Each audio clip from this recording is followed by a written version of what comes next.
As the last empress, she watched the total catastrophic collapse of a 1,000-year-old empire. She lost her crown, she lost her husband, she lost her homeland, and she died a penniless, stateless exile. By every political measure, her life was one of the 20th century's most profound and public failures. Yet, today, the Catholic Church is actively considering her for sainthood. She is officially titled a servant of God. Her name was Zita. How is this possible? How can a woman whose reign ended in such complete and utter ruin, a 29-year-old widow with 8 children, banished to a rock in the Atlantic, be remembered not as a tragic failure, but as a figure of holy virtue?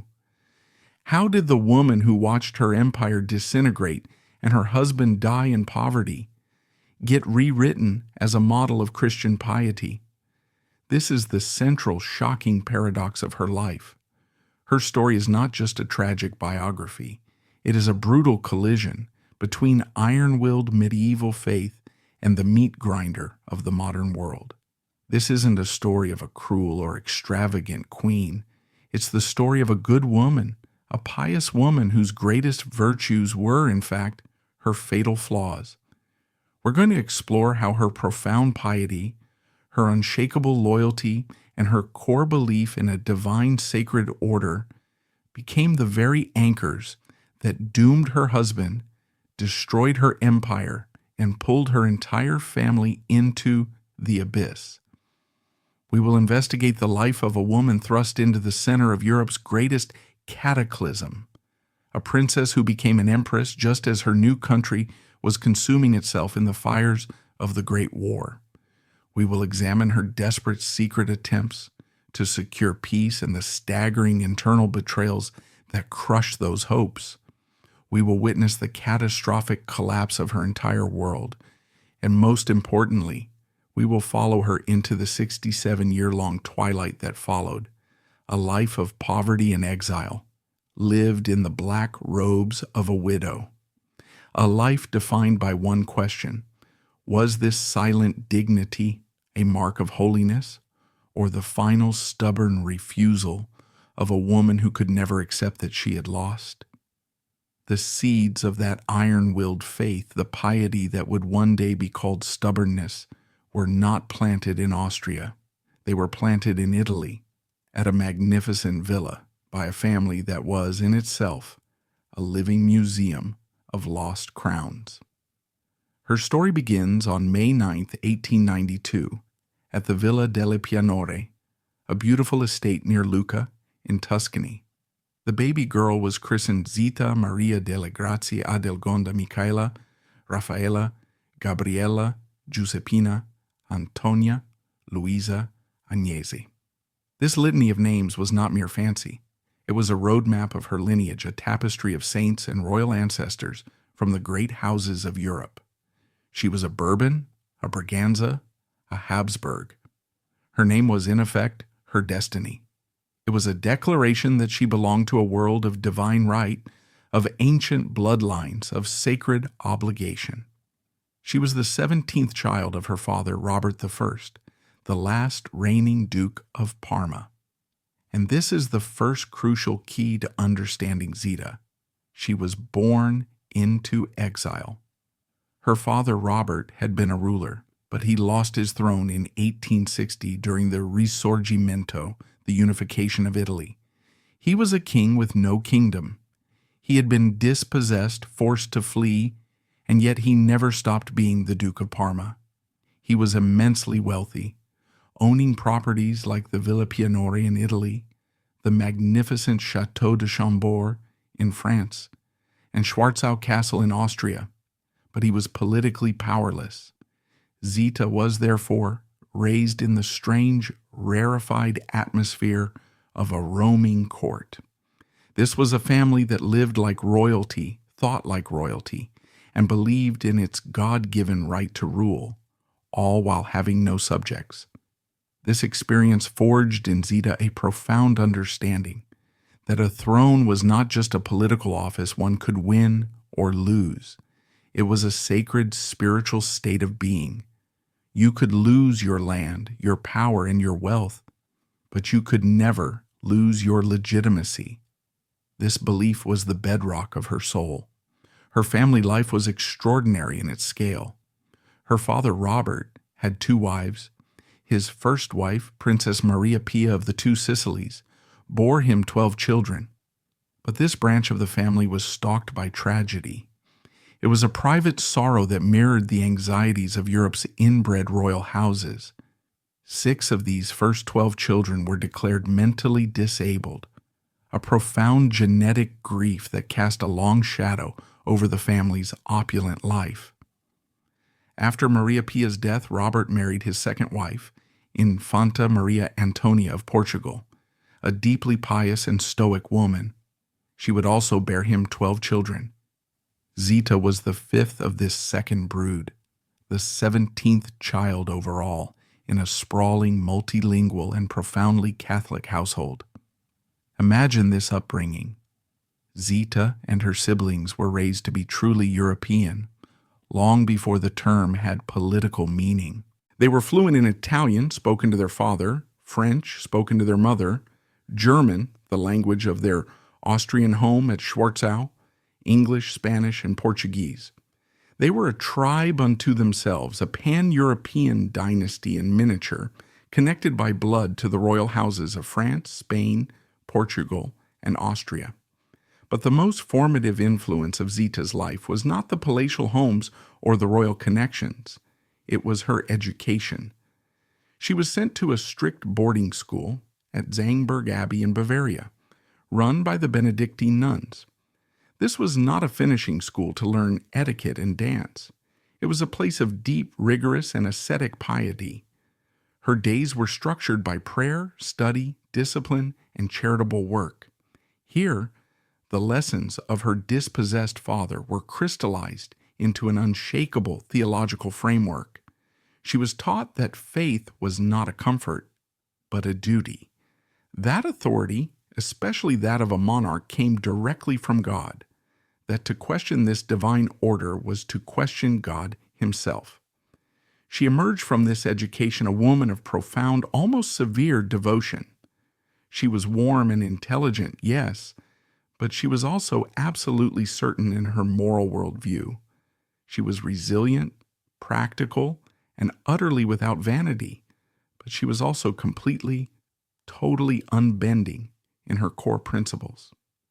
She was, in essence, a woman forged for a medieval world of faith, a perfect queen for an age of chivalry, and she was about to be thrust into the age of machine guns, poison gas, and godless revolution.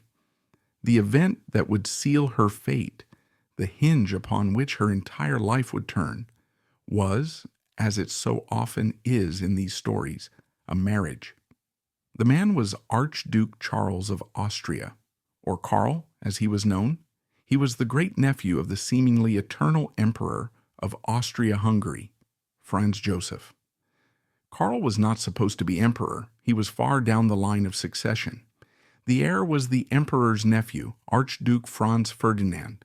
After him, the line passed to his brother, the notoriously dissolute Archduke Otto, who died young. Karl was Otto's son. He was a quiet, decent, and deeply pious young man, a soldier who, like Zita, expected a life of comfortable aristocratic duty, but one far from the epicenter of power. They had known each other as children, their families being intricately connected. But in 1909, they met again as adults. Karl, under gentle pressure from the old emperor to make a suitable match, saw in Zita the perfect partner. She was from an impeccable royal house, a Bourbon-Parma, but crucially her family was powerless. This was not a political alliance. There was no threatening foreign power attached to her, and above all, she shared his profound, all-encompassing Catholic faith. By all accounts, their connection was immediate and genuine. This was not a cold dynastic arrangement. It was a real love match. Karl was charmed by her intelligence and warmth. She was drawn to his kindness and gentle piety. They were a perfect match, two people who saw the world and their place in it in exactly the same way. They were married on October 21st, 1911, at Zita's family home, Schwarzau Castle. The aged Emperor Franz Joseph, then 81, attended the wedding, a powerful sign of his approval. He was relieved that his new heir presumptive, after Franz Ferdinand, had made such a stable, appropriate, and non-controversial choice. The wedding was a fairy tale, one of the last great spectacles of the old European order before the deluge. For Zita, the 19-year-old princess from a family of exiles, it was a triumphant restoration. She had married into the most prestigious and ancient dynasty in Europe, the Habsburgs. For 2.5 years, they lived that fairy tale. They were deeply in love. Their first child, Crown Prince Otto, was born in 1912. They were the golden couple, the hopeful, vibrant, and modern future of a dynasty that badly needed one. And then the fateful twist arrived. It came on June 28, 1914, in the Bosnian city of Sarajevo. An assassin's bullet killed Archduke Franz Ferdinand and his wife Sophie. In that single violent moment, Zita's world was turned upside down. The personal grief was real. They had lost family. But the political implications were seismic. Karl, her 26-year-old husband, was now the heir apparent to the Austro-Hungarian throne.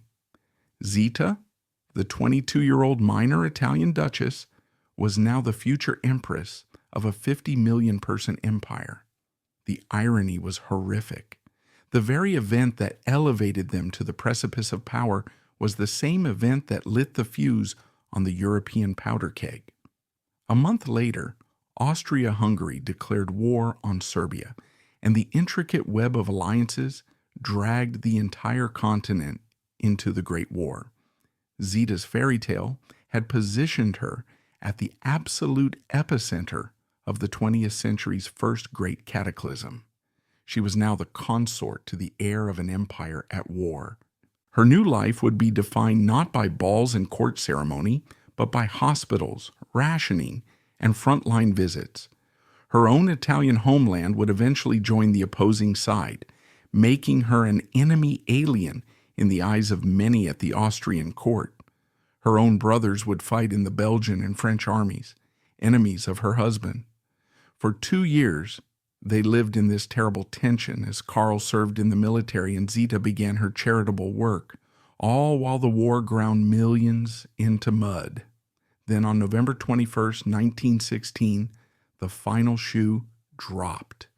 The old emperor, Franz Joseph, died after a staggering 68-year reign. At just 29 years old, Karl became Emperor Karl I of Austria and King Carol IV of Hungary. At 24, Zita became Empress of Austria and Queen of Hungary. She had reached the pinnacle. She wore the crown. But the kingdom she inherited was a crumbling, starving, and dying empire locked in a losing war. Her romantic marriage had not been a fairy tale. It was a fateful twist that had delivered her to a throne of thorns, positioning her as the tragic last witness to the end of a 1,000-year-old world. Her desperate efforts to achieve peace and the internal betrayals that would crush those hopes were about to begin. That brutal collision with the modern world was inevitable, because the empire Karl and Zita inherited in November 1916 wasn't just a restrictive world, it was a catastrophe. The world of the old guard, personified by the aged Emperor Franz Joseph, had not just faded, it had died with him. What remained was the wreckage. Franz Joseph had ruled for 68 years, a seemingly permanent fixture in a world of gilded palaces, rigid court ceremony, and dynastic certainty. But that world was an illusion. It was a magnificent, multi-ethnic empire, riddled with fatal weaknesses, and the Great War had exploited every single one of them. When the 29-year-old Karl III took the throne, the Austro-Hungarian Empire was, in a word, dying. On the brutal Eastern and Italian fronts, its armies were being bled white, no longer a proud imperial force but a desperate levy, increasingly reliant on German command and German reinforcements. At home, the situation was even more dire. The turnip winter of 1916 to 1917 was setting in. A crippling Allied blockade, combined with a disastrous harvest and a collapsed transportation system, meant that the cities, Vienna, Prague, Budapest, were starving. The official ration in Vienna had fallen to a few ounces of bread and some turnips per day. There was no coal, meaning a bitter, freezing cold crept into the apartments, the hospitals, and even the gilded, cavernous rooms of the Habsburg Palace itself. The political situation was just as fragmented. The empire's defining feature, its patchwork of nationalities, had become its undoing. The Hungarians were openly defiant, hoarding their grain supplies and threatening to break away. The Czechs, Poles, and South Slavs were looking to the Allies, dreaming of their own independent nations, their leaders either in exile or, in some cases in Austrian prisons, condemned as traitors. The entire ancient structure was held together by little more than wartime martial law and the rapidly fraying threads of dynastic loyalty. And over it all loomed the suffocating embrace of their ally, Imperial Germany. The German High Command, particularly Generals Hindenburg and Ludendorff, increasingly viewed Austria-Hungary not as a partner, but as a weak, failing subordinate, a shining second whose military and political decisions must be dictated from Berlin. This was the world that awaited Karl and Zita. It was not a world of balls and parades, it was a world of breadlines, casualty lists, and political disintegration. The old guard who had run the empire under Franz Joseph, the aged conservative aristocrats and militarists, had no answers. They had only one strategy: to see the war through to its bitter end, to cling to their alliance with Germany, and to crush all internal dissent. They were men who saw compromise as weakness and peace as treason. Into this vortex of despair stepped Karl and Zita, and they were the complete, total opposite of the old guard. They were the mold breakers in every sense.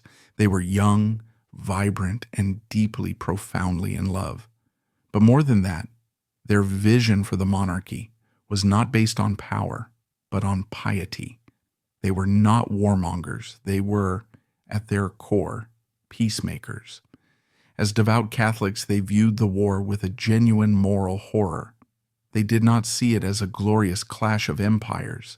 They saw it, in the words of Pope Benedict XV, as a useless slaughter, a profound civilizational sin that was tearing Christian Europe apart.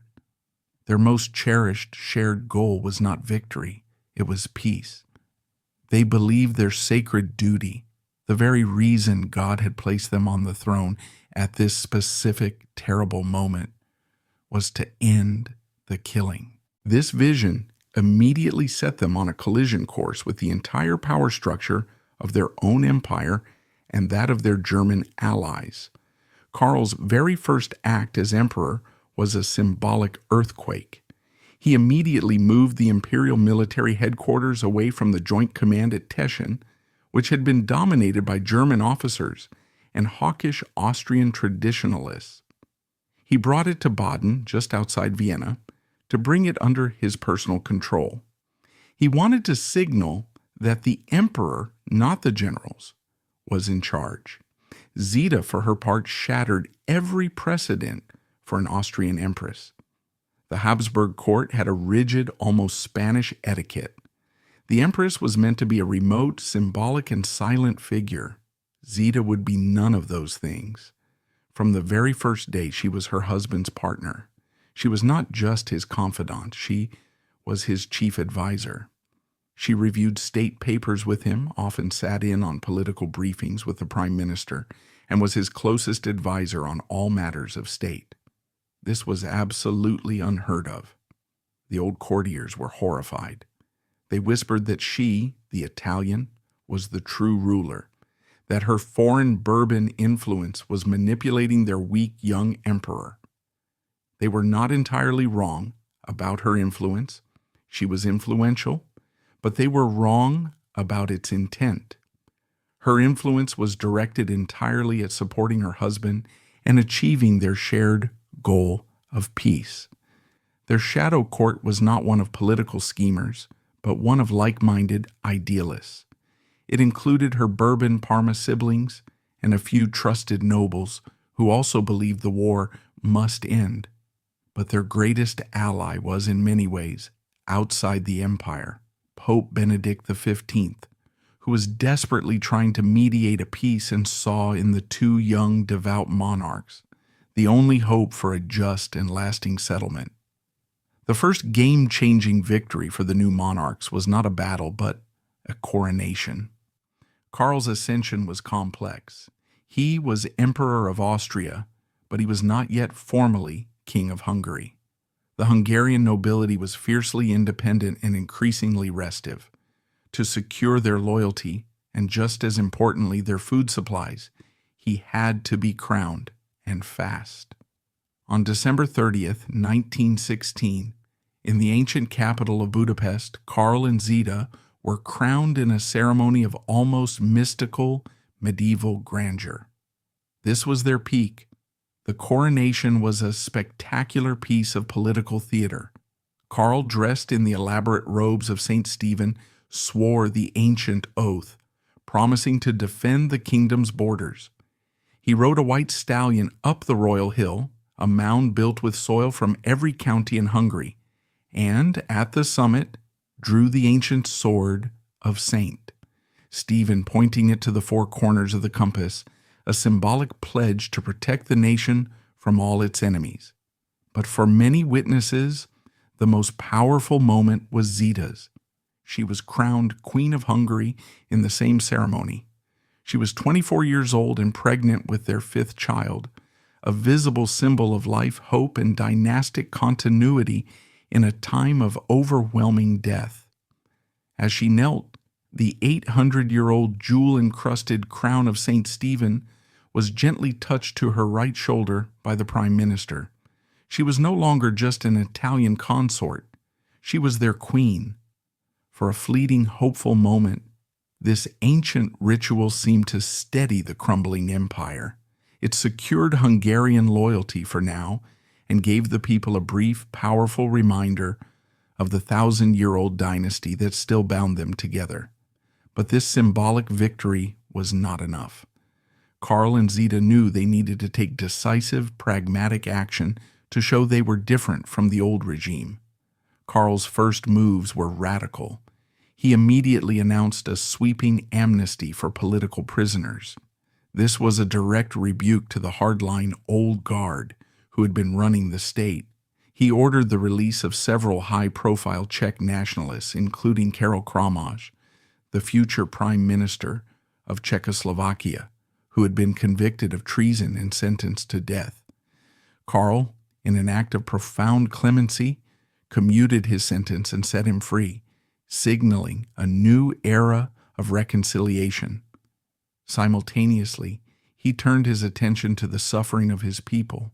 In a move that was truly ahead of its time, he established the world's first ministry of social welfare.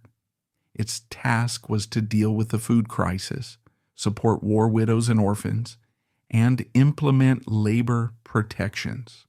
This was not the act of a detached absolutist. It was the act of a monarch who, guided by his Catholic social teaching, believed the state had a sacred duty to care for its most vulnerable. While Karl reformed the state, Zita redefined the role of an empress. She was not content to be a distant patroness. She was an active frontline participant in the war effort. She poured her energy and her personal fortune into charity. It has been widely reported that when funds ran low, she even authorized the melting down of priceless Habsburg family silver to fund hospitals and relief kitchens. But she did more than just write checks. She went to the hospitals. She wasn't just shaking hands in clean, sanitized wards for photo opportunities. She visited the field hospitals, the typhus and cholera stations, where soldiers were dying in agony. She sat with men ravaged by smallpox, held the hands of soldiers with horrific, disfiguring facial injuries, and spent hours listening to them, comforting them, and praying with them. She became a powerful, humanizing symbol, while the politicians and generals talked of strategy. The young empress was tending to the war's human cost. She and Karl lived with a stark austerity that matched their people's suffering, often eating the same meager rations. For a brief, shining moment, they were not just rulers, they were leaders. They represented a genuine, tangible hope that the empire could be saved, that it could be reformed from within, and that peace was possible. It was this deeply held desire for peace that led Zita to her most decisive, most secret, and ultimately most catastrophic action, the Sixtus Affair. By the spring of 1917, the war was entering its fourth horrific year. The military situation was a bloody stalemate. A new, terrifying revolution had just toppled the Tsar in Russia. The United States was about to enter the war, guaranteeing a long, grinding conflict that Austria-Hungary could not possibly survive. Karl and Zita knew they had to get out. They knew their German allies would never agree to a negotiated peace. The German High Command was now openly advocating for unrestricted submarine warfare and total crushing victory. Karl and Zita decided they had to act alone. They had to bypass their own government, bypass their own generals, and bypass their German allies. They had to reach out to the allies, specifically France, in secret. And Zita had the perfect, most trusted channel: her family. Her two elder brothers, Prince Sixtus and Prince Xavier of Bourbon-Parma, were in an impossible position. As descendants of the French royal house, they were citizens of France. When the war broke out, they had enlisted not in the French army, which barred members of former royal houses, but in the Belgian army. This meant that Zita, the Empress of Austria, had two brothers who were active, commissioned officers in an enemy army. In early 1917, Zita, with Karl's full knowledge and blessing, used a neutral contact in Switzerland to establish a secret line of communication with her brothers. She believed that they, as both French patriots and her loving siblings, could be the perfect secret intermediaries. This was the Shadow Court in action. It was a court built not on political alignment, but on blood, faith, and love. From this secret channel, the Sixtus Affair was born. It was a daring, desperate, and noble gamble to save millions of lives. Karl, in his own handwriting, drafted a secret letter to be delivered by Sixtus to the French president, Raymond Poincaré. Zita herself translated parts of it. The contents of this letter were political dynamite. In it, Emperor Karl I of Austria offered a separate peace. He promised to use his influence with Germany to support France's just claims for the return of the province of Alsace-Lorraine. This was, in effect, a promise to betray his German ally, who would never give up the territory. Karl also offered to restore the independence of Belgium, where his brothers-in-law were fighting, and to restore the Kingdom of Serbia, the very nation Austria had gone to war with in the first place. This was not a vague overture. It was a concrete, radical, and incredibly courageous peace offer. It was Karl and Zita's game-changing victory in motion. Sixtus and Xavier, taking leave from the Belgian trenches, undertook a series of secret, perilous journeys. They traveled to Paris, where they met in secret with the French president. They traveled to London to meet with the British Prime Minister. For a few weeks in the spring of 1917, it seemed possible. The Allies were intrigued. Here was a chance to break the Central Powers in two, to end the war a year and a half early. But the gamble failed. It collapsed under the weight of the very same cynical, hardline politics that Karl and Zita were trying to transcend.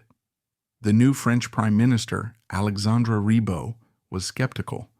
But the real roadblock was Italy. Italy had only joined the Allied side after being promised huge chunks of Austrian territory, South Tyrol, Trieste, and parts of the Dalmatian coast. The Italians flatly refused any separate peace that did not grant them all their demands. Karl, while willing to make concessions, could not agree to the total dismemberment of his own empire. The secret talks stalled. The moment of hope passed. Karl and Zita, heartbroken, were forced to continue the war they so desperately wanted to end. Their one great secret attempt to save their empire had failed, and a year later, this failure would return to destroy them. Here we arrive at the heart of Zita's story, the central crushing paradox where her greatest virtues collided with the brutal realities of a new world, twisting her strengths into profound, life-altering liabilities. Publicly, she was the empress, a figure of serene piety, the loving mother of the air, the compassionate nurse to her nation.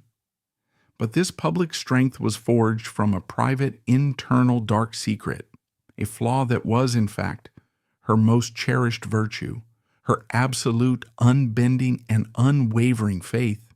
This faith was not just a Sunday observance. It was a complete, infallible worldview. Zita truly, deeply believed that her husband's authority as emperor and king was a sacred pact, a divine right bestowed directly by God at his coronation. It was not a political office. It was not a contract with the people.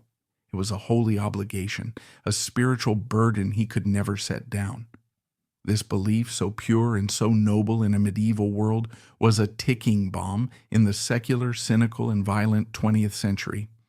And that bomb exploded in April 1918.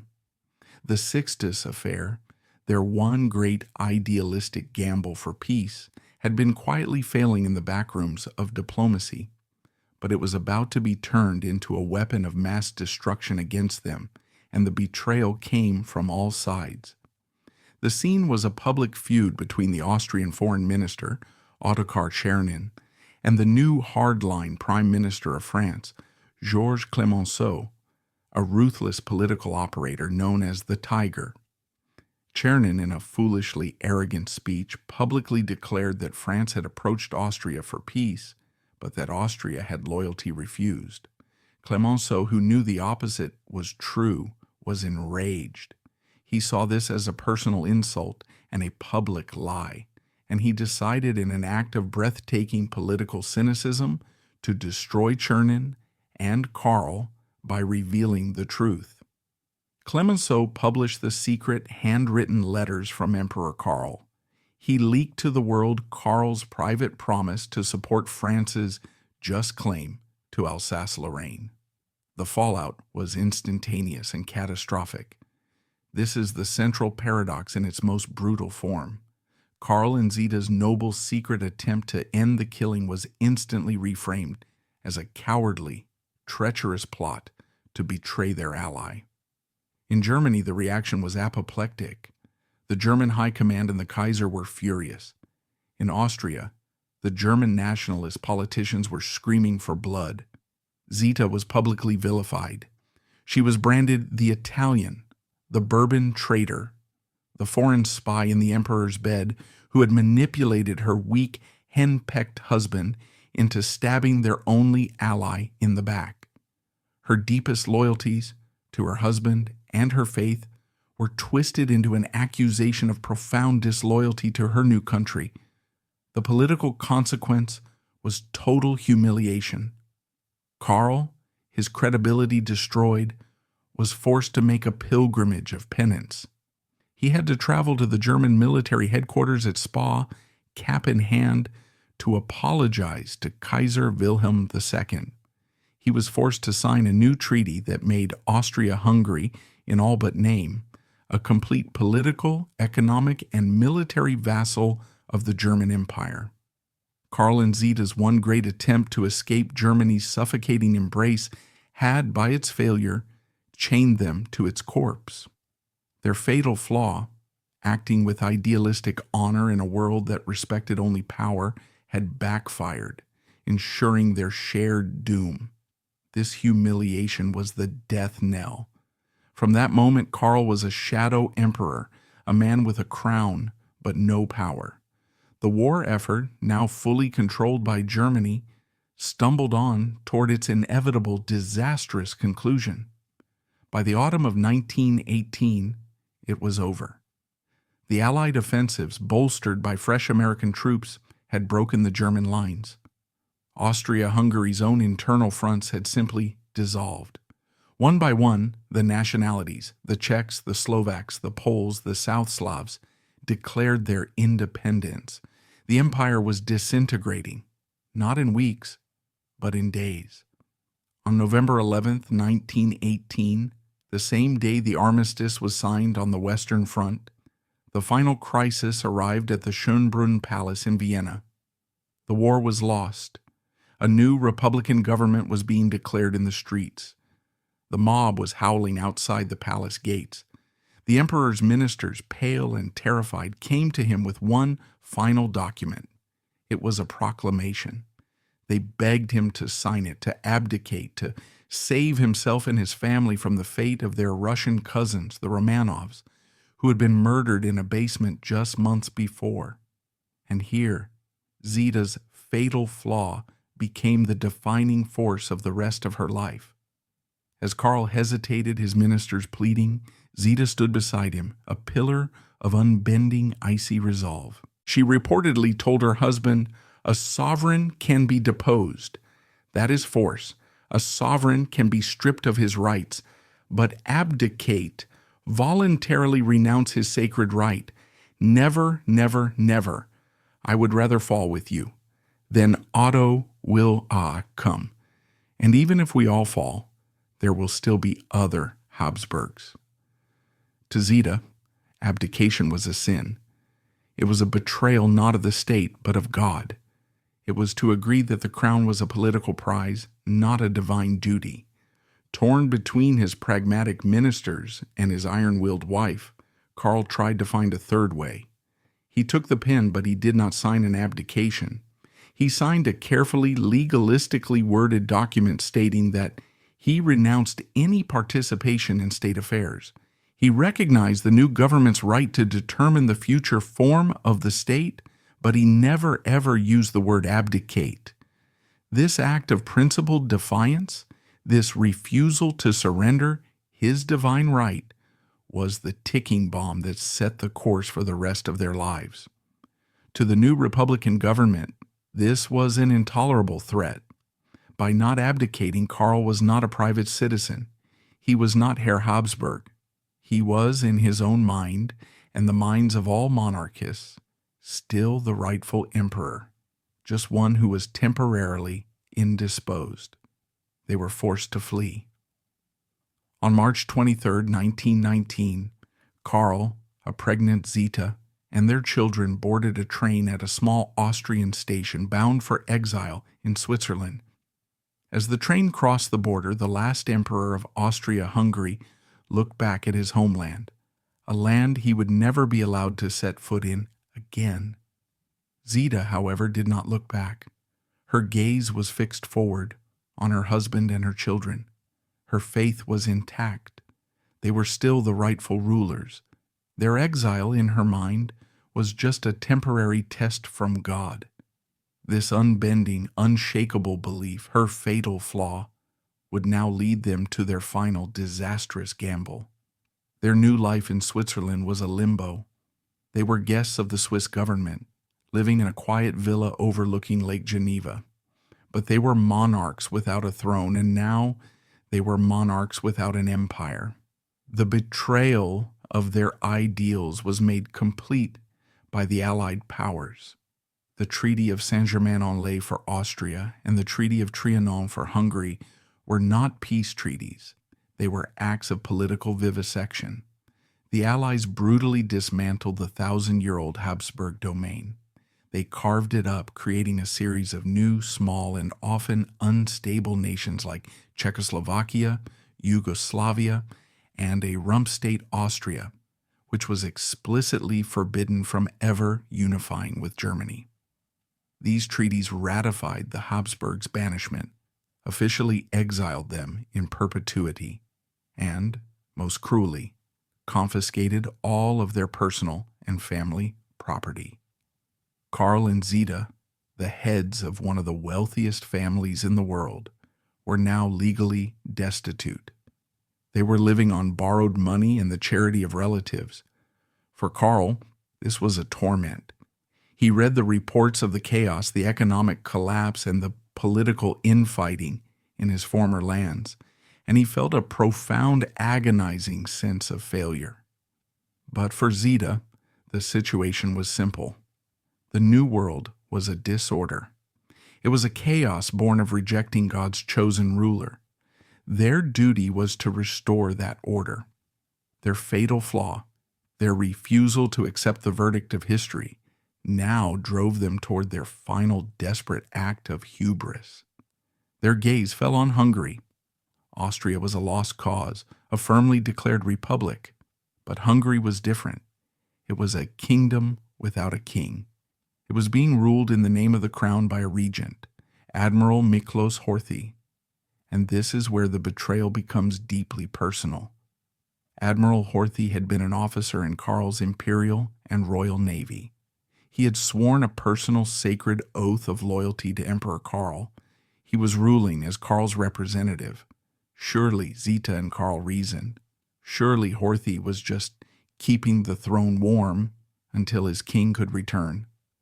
In March 1921, they decided to find out. This was their first restoration attempt, a move of almost astonishing naivety. Karl, believing in Horthy's personal honor, decided to just show up.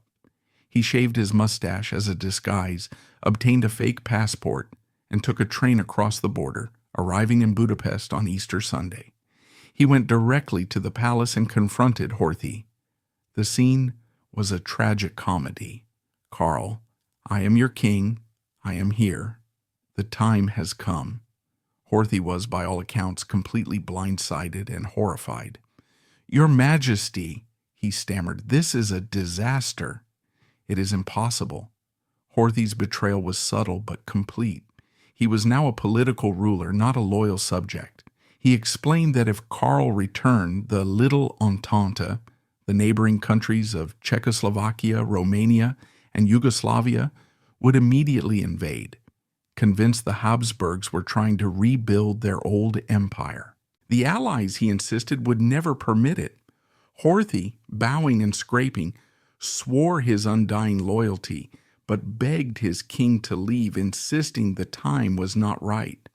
Karl, a man who believed in a gentleman's honor, trusted him.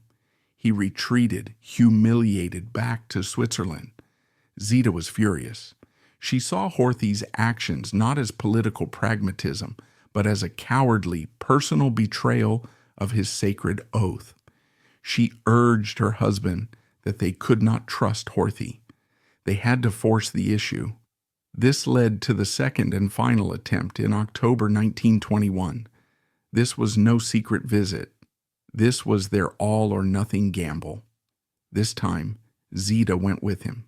She was the driving force, the symbol of unbending legitimacy. They rented a small, rickety Junker airplane, a terrifying novel experience in 1921, and flew into Hungary, the plane almost crashing as it landed in a foggy field. Zita, in her elegant empress's clothes, stepped out into the mud. A small, disorganized band of loyalist soldiers, led by a few aristocrats, met them. They began a slow, deeply misguided march on Budapest by commandeering a local train. This was the army that would restore an empire. Horthy, no longer feigning loyalty, declared them rebels and mobilized his own army. The Pyrrhic victory of their unbending will met its tragic end at Budors, a small train station on the outskirts of the capital. Horthy's troops had blocked the tracks. A short, confused skirmish broke out. Hungarian soldiers were firing on Hungarian soldiers. This was the one thing Karl, the peacemaker, could never, ever tolerate. The moment he heard shots fired and learned men were dying, he ordered a ceasefire. His war was over. It was a total failure. Karl and Zita were arrested. The betrayal was complete. Horthy, the man who had sworn loyalty, was now their jailer. The Allied powers, their patience now completely exhausted, moved in. Karl and Zita were no longer troublesome exiles. They were prisoners of state. Their fall was as swift as it was brutal. They were taken to a monastery, then put on a Hungarian gunboat, and sailed down the Danube River to the Black Sea. Zita, defiant to the last, stood on the deck, her husband at her side. She was pregnant with their 8th child. They had no idea where they were being taken. In the Black Sea, they were transferred to a British warship, the HMS Cardiff. The captain finally informed them of their destination. It was not a comfortable European villa. It was not a negotiated retirement. Their final place of exile was to be the remote, isolated, and obscure Portuguese island of Madeira, a tiny volcanic rock in the middle of the Atlantic Ocean. It was, in effect, a prison. This was the ultimate Pyrrhic victory. Zita had never compromised. Her husband had never abdicated. She had held true to her sacred, divine principles. And the cost was everything. They had lost their empire. They had lost their homeland. They had lost their wealth. And now they had lost their freedom. They were being shipped to a rock, penniless, abandoned by every ally, betrayed by their own subjects, and at the mercy of their enemies. Their unbending faith had preserved their moral right in their own eyes, but it had cost them the entire world. The stage was now set for the final heartbreaking act of their shared tragedy. The arrival of the HMS Cardiff at the port of Funchal, Madeira, on November 19, 1921, was the final quiet humiliation. Karl and Zita, the emperor and empress of a dynasty that had ruled Europe for 1,000 years, stepped ashore as prisoners of state. They had no income, they had no property, they had no citizenship. The Allied powers had seized all Habsburg assets, and the new Austrian Republic had formally banished them and confiscated their private wealth. They were, in the most literal sense, destitute. Their new home was an island, a remote volcanic rock in the Atlantic, chosen precisely because it was far from the political powder kegs of Central Europe. Their jailers, the Allied powers, had made no provision for their upkeep. For the first few weeks, the family, Karl, Zita, now heavily pregnant with their 8th child, and their 7 young children, including the 9-year-old Crown Prince Otto, were forced to live at the Victoria Hotel in Funchal. Their stay was paid for, in an act of profound charity, by a local banker who was moved by their plight. This charity was a source of deep, burning humiliation for a man like Karl, who had once commanded armies of millions. The hotel was too expensive to be a permanent solution. Soon, they were moved to a villa in the hills high above the city, the Quinta do Monte. This was no palace. It was a modest summer home, loaned to them by a wealthy Portuguese family, and it was a death trap. The villa was perched on a steep hillside, constantly shrouded in the island's damp, cold, and heavy fog. It was designed for brief, warm summer stays, not as a year-round residence. It had no central heating. The thin stone walls wept with moisture. A bitter, penetrating chill was constant. For a family that had arrived with only light luggage, expecting a very different fate, they had no warm clothes. They had no money for fuel. They had no money for proper food. This is where the tragedy moves from the grand scale of empires to the intimate, agonizing scale of a single family. This is where Zita's unbending will was tested by the most mundane and brutal of realities. The former Empress of Austria-Hungary, the Queen of Bohemia and Hungary, spent her days patching the threadbare clothes of her children.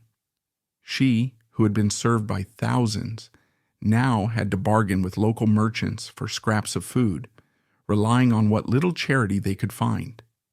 The children, used to the grand palaces of Vienna and Budapest, were now cold, often hungry, and huddled together for warmth, watching their parents, especially their father, sink into a deep and visible despair. Karl was a broken man. He was consumed by a profound, agonizing guilt. He believed he had failed his peoples, his family, and his God. He wandered the damp gardens of the villa for hours, pacing in the fog, lost in a spiral of depression. His health, already weakened by the immense stress of the war, the Sixtus Affair, and the failed restoration attempts, began to collapse in the toxic, damp environment. The final blow came in March 1922. It was a simple, mundane act. Wanting to buy a small birthday present for his son, Karl walked from their hillside villa down into the cold, fog-shrouded town of Funchal. He was not wearing a proper coat. They couldn't afford one. He was caught in the chilling damp for hours. When he returned to the villa, he had a severe cold. In that damp, unheated house, a cold was a death sentence. It rapidly turned into a raging case of pneumonia. There was no money for proper doctors. There was no money for medicine. Zita, now 8 months pregnant, took charge. She never left his side. For 10 agonizing days she nursed him, a desperate one-woman battle against the inevitable. She boiled water for steam. She pressed cold, damp cloths to his burning forehead. She watched, completely helpless as the man she loved, the man for whom she had sacrificed everything, was ravaged by fever and struggled for every single breath. Karl, in his final days, returned to the core of his being, his piety. He refused to complain, seeing his intense suffering as a penance, an offering to God for the sins and suffering of his people. He remained lucid, a gentle, kind man to the very end. On his last day, as his breathing became shallow and his heart was failing, he performed one last, conscious act as a father and an emperor. He whispered to Zita, "Please bring Otto. I want him to see. He must be trained. I want him to see how an emperor and a Catholic dies." The 9-year-old boy, the crown prince, was brought into the room.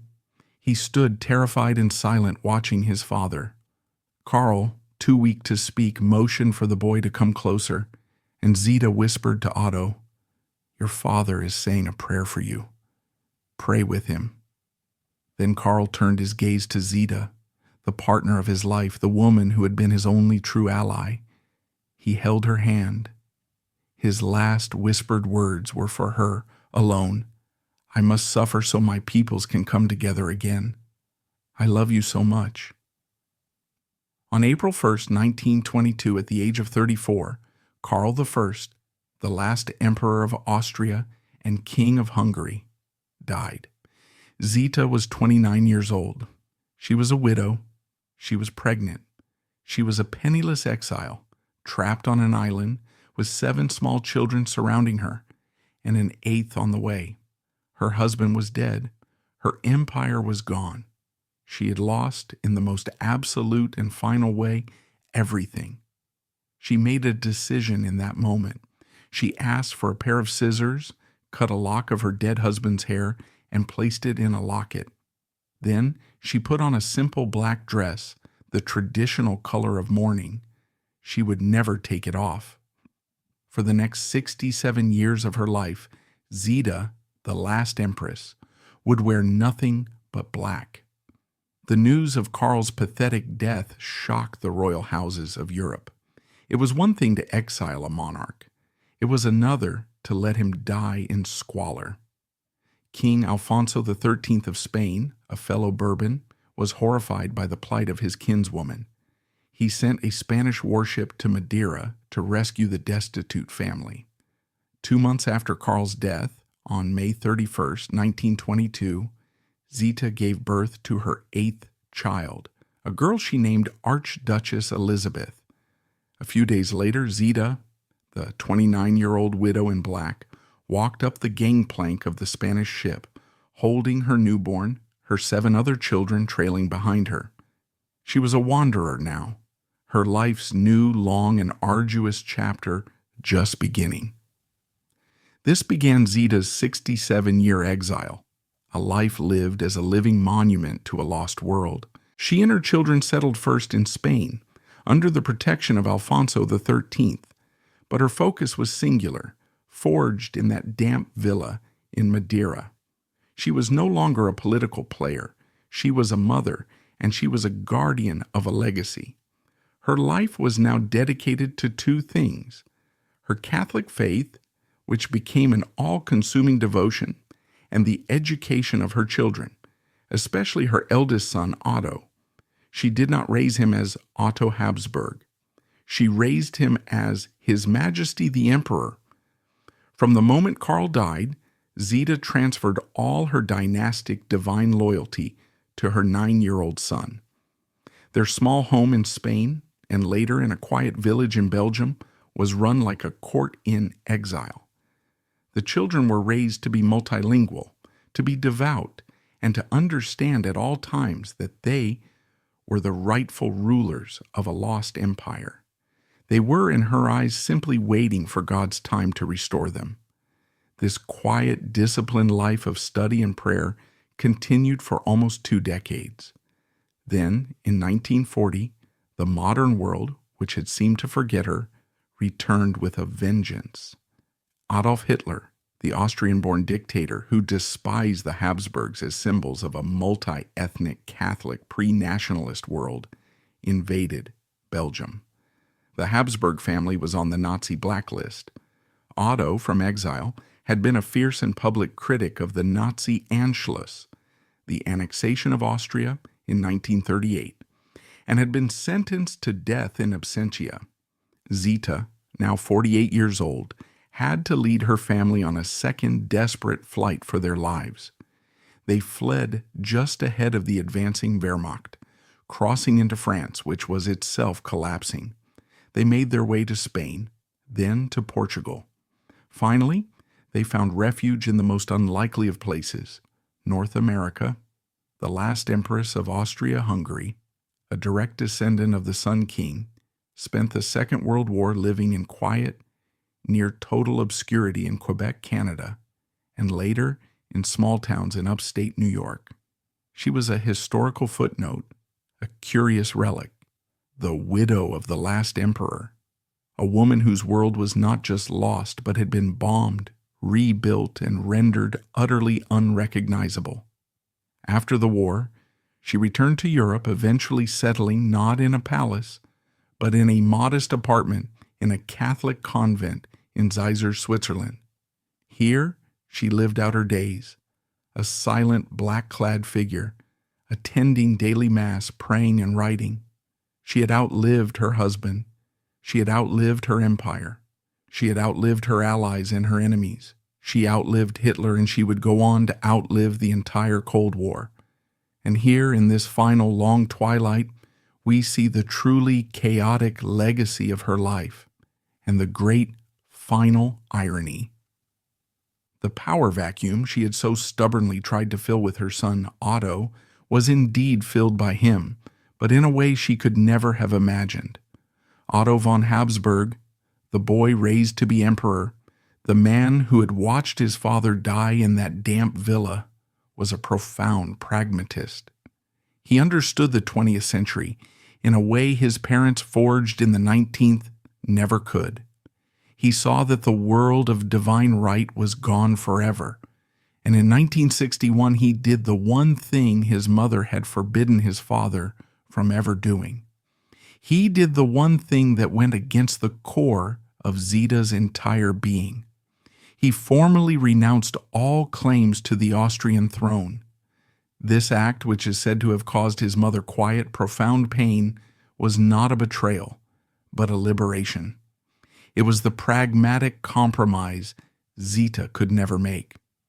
By abdicating, Otto broke the Habsburg law of 1919. The Austrian Republic, after decades, finally granted him citizenship. He was allowed to return to his homeland, not as emperor, but as Dr. Otto von Habsburg. And the ultimate irony? Otto, a brilliant political thinker, became a successful politician. He was elected as a member of the European Parliament, where he served for 20 years. And what was his great cause? A united Europe. He was a passionate driving force behind the creation of the European Union. Think about that. The dream that Karl and Zita had, their radical failed vision of a federalist, multinational United States of Austria, was reborn decades later in the secular democratic form of the European Union, a project championed by their son. The legacy was fulfilled, but in a form they would never have recognized. Zita herself remained banished.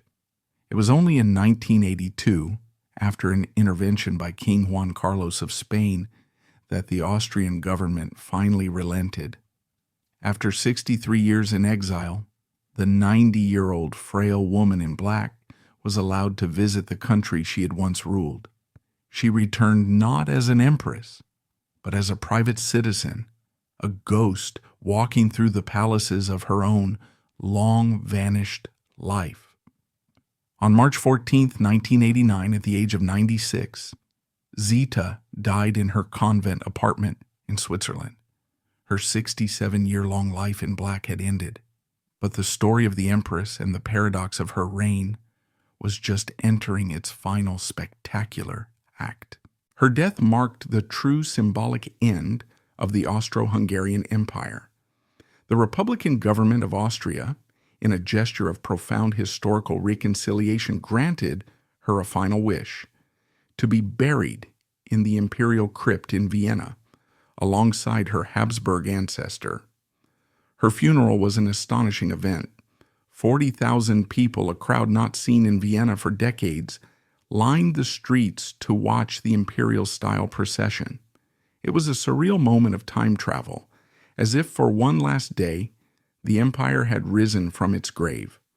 Her coffin was carried to the Capuchin church, to the heavy bronze doors of the imperial crypt, and there, an ancient, powerful Habsburg tradition was performed, a ritual known as the knocking ceremony.